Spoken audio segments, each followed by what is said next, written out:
Assalamualaikum warahmatullahi wabarakatuh. Salam jumpa kembali dengan saya Muhammad Nurul Badan.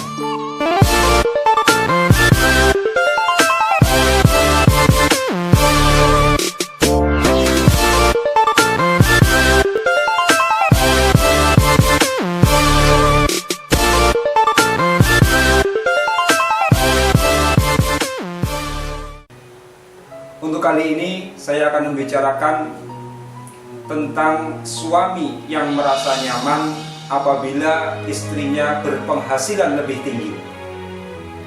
Ada seorang teman saya yang kemudian setelah dia menikah, dia bercerita kepada saya, dulu itu dirinya pernah mengalami keterpurukan finansial.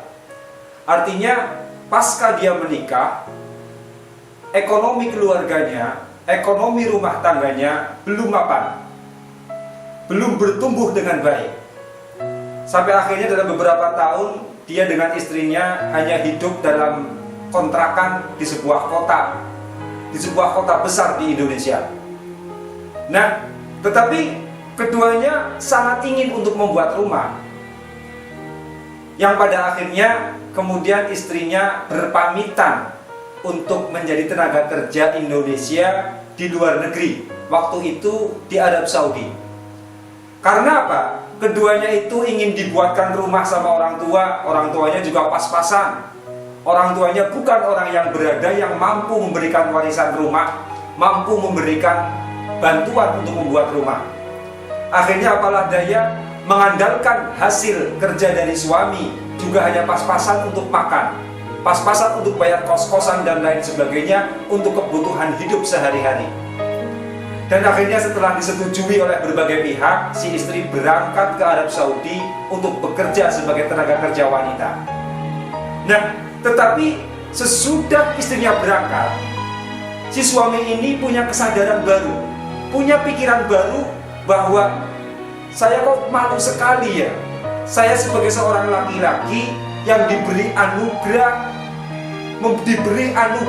diberi kemampuan untuk memberikan nafkah kepada keluarga, diberi kemampuan lebih untuk mencari nafkah, tetapi ternyata saya malah akan merasa nyaman apabila istri saya bekerja di luar negeri, kemudian memberikan uang kepada saya.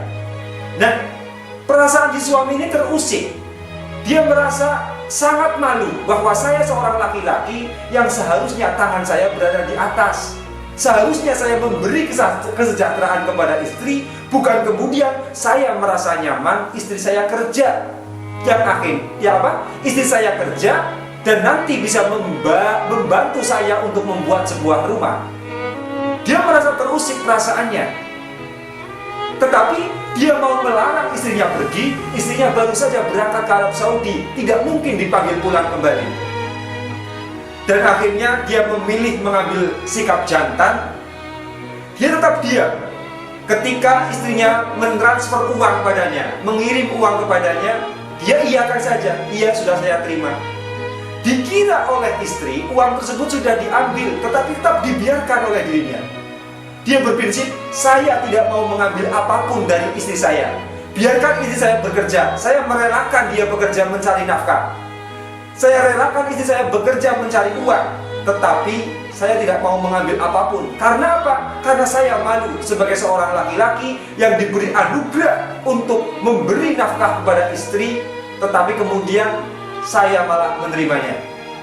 Nah, ini merupakan karakter pemikiran yang baik.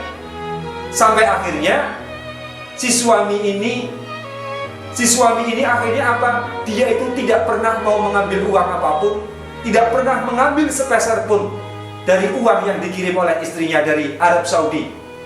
Pada waktu istrinya pulang, istrinya kaget, loh, kok uangnya masih utuh di rekening? Iya, karena tidak pernah saya ambil. Karena apa? Si suami ini benar-benar memang punya prinsip, saya malu kalau saya mengambil uang istri saya. Bukan karena saya gengsi, tidak. Tetapi apa? Sebagai rasa syukur saya bahwa saya itu diberi kemampuan sebagai seorang laki-laki. Saya sebagai seorang laki-laki yang sudah diberi anugerah mampu untuk mencari nafkah. Sebab ini, saya tidak mau menghilangkan anugerah ini maka saya memilih tidak menerima apapun pemberian dari istri. Apalagi sampai kemudian mengandalkan istri yang berada di luar negeri untuk menjamin kehidupannya. Nah, disinilah banyak sekali kemudian laki-laki tertinggal oleh istrinya sendiri. Seorang laki-laki penghasilannya terpaut jauh oleh istrinya. Seharusnya seorang laki-laki yang memiliki mentalitas yang baik, memiliki mental kaya yang baik, dia itu justru merasa terusik apabila dia mendapat bantuan dari orang lain, mendapat bantuan dari istrinya sendiri dalam urusan keluarga, dalam urusan nafkah keluarga. Karena apa? Karena seorang laki-laki, seorang suami yang kemudian sampai merasa nyaman, dia diberi nafkah oleh istrinya, ini yang nantinya justru akan menjadikan rizkinya seret, yang justru nantinya akan menjadikan rizkinya kocar-kacir. Sebab apa? Sebab ketika seorang laki-laki itu menengadahkan tangannya kepada istrinya, mengandalkan rizkinya kepada istrinya, ini si laki-laki sudah tangannya berada di bawah. Padahal resiko orang yang tangannya di bawah justru adalah orang yang sedang berdoa kepada Tuhan bahwa saya ini orang yang tidak punya. Orang kalau sudah memiliki rasa tidak punya, dia akan bertindak, saya dikasih, saya diberi. Ini orang apabila sudah memiliki rasa tidak punya, maka tindakannya meminta. Maka ini orang yang meminta atau orang yang tangannya berada di bawah, ini adalah orang yang dia itu justru sedang berdoa kepada Tuhan, meminta kepada Tuhan agar diberi kemiskinan.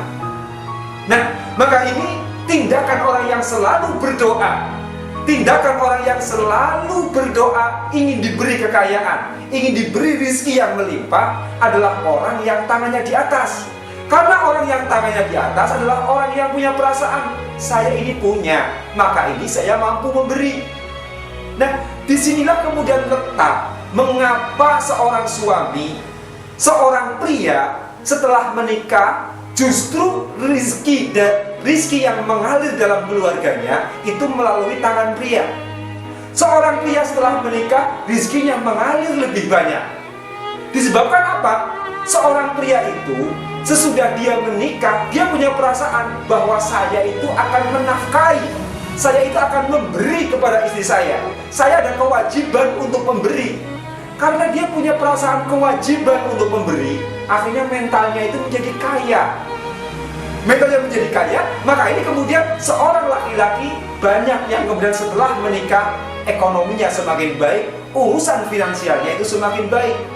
Ini disebabkan apa? Disebabkan ketika seseorang tangannya berada di atas, ketika seseorang itu merasa memiliki, merasa punya, maka dia itu akan memberi. Seorang suami ekonominya berkembang dimulai dari doanya sendiri bahwa saya wajib untuk menafkahi, tangannya itu akan berada di atas. Nah, seorang istri kebalikannya. Banyak sekali para wanita yang sebelum menikah mereka memiliki penghasilan tetap, memiliki pekerjaan yang tetap, bahkan banyak juga yang memiliki penghasilan mapan. Tetapi setelah menikah, kemudian mereka kehilangan pekerjaannya karena mungkin biasanya repot mengurus anak dan lain sebagainya, repot mengurus urusan rumah tangga dan lain sebagainya. Akhirnya mereka memilih resign, memilih keluar dari pekerjaan mereka. Nah, kenapa seorang istri itu kemudian kehilangan pekerjaan setelah menikah? Karena di mentalnya bahwa saya akan dinafkahi, saya akan diberi. Nah, maka ini kemudian antara dalam sebuah keluarga kebanyakan rezeki itu mengalir kepada suami karena suami punya mental tangan saya di atas. Tetapi saya menjelaskan ini ya, bukan berarti kemudian seorang wanita itu harus memiliki harus memiliki mental ya memberi kepada suami, itu tidak. Semuanya sudah menjadi sunatullah. Ada bumi, ada langit, Ada laki-laki, ada perempuan. Nah, posisi perempuan ini menerima memang, ya. Tetapi karena posisi perempuan ini yang menerima, akhirnya banyak sekali kemudian perempuan yang kehilangan jalan rezeki setelah dia menikah. Karena apa? Dia merasa saya akan dinafkahi oleh suami, saya akan diberi oleh suami. Maka dia merasa nyaman. Nah, kalau seorang laki-laki sampai merasa nyaman diberi oleh orang lain, diberi oleh istrinya khususnya, ya. Kalau sampai seorang laki-laki kemudian merasa nyaman diberi oleh istrinya, diberi nafkah, diberi rizki oleh istrinya, ditanggung oleh istrinya, dia merasa nyaman, maka ini adalah awal keterpurukan seorang laki-laki. Maka kembali pada teman saya yang awal tadi, yang saya ceritakan, bahwa ini adalah bagaimana seorang lelaki tetap mendapatkan, seorang suami tetap mendapatkan aliran rezeki yang baik, yaitu dengan cara apa? Dengan cara tetap menjaga mental, bagaimana bisa memberikan nafkah terbaik kepada istri, bukan mengandalkan istri supaya bekerja. Sebab apa? Seorang istri itu apabila kemudian sampai dia itu memiliki penghasilan lebih tinggi, kebanyakan seorang istri itu kemudian membuang suaminya. Dan tidak sedikit laki-laki yang terbuang karena apa? Dia merasa lemah, dia merasa tidak mampu dan lain sebagainya. Akhirnya mengandalkan istri untuk bekerja. Setelah istri bekerja dan dengan penghasilan lebih besar, akhirnya si suami ini ditendang oleh istrinya, ditendang dari rumah tangganya. Nah, cerita-cerita pilu yang seperti itu disebabkan apa? Disebabkan seorang laki-laki itu merasa terlalu nyaman diberi nafkah oleh istri. Maka sebab ini, seorang laki-laki, seorang suami hendaknya menguatkan tangannya, apapun keadaannya. Boleh-boleh saja seorang istri bekerja, boleh-boleh saja seorang istri kemudian memberikan nafkah kepada keluarganya. Tetapi laki-laki jangan sampai mengandalkan istrinya untuk memberi nafkah kepada istrinya. Begitulah, karena apa? Karena segala hal itu dimulai dari doa kita. Dan doa dari dalam diri kita itu adalah perasaan kita sendiri, mental kita sendiri. Bagaimana mental seorang laki-laki kepada istri, yaitu orang yang sudah sanggup untuk memberikan nafkah, seorang yang sudah sanggup untuk memberikan kesejahteraan kepada keluarganya. Sebab ini, jangan sampai nyaman seorang laki-laki diberi nafkah oleh istrinya. Jangan sampai nyaman seorang laki-laki diberi uluran tangan oleh istrinya. Boleh-boleh saja istrinya bekerja, boleh-boleh saja istrinya kemudian membantu urusan ekonomi keluarganya. Itu sah-sah saja. Tetapi dalam hati seorang laki-laki jangan sampai mengandalkan, apalagi merasa nyaman dengan uluran tangan dari seorang istri. Terima kasih. Itu saja. Wassalamualaikum warahmatullahi wabarakatuh. Halo, ini jangan lupa like, comment, subscribe juga. Bye bye.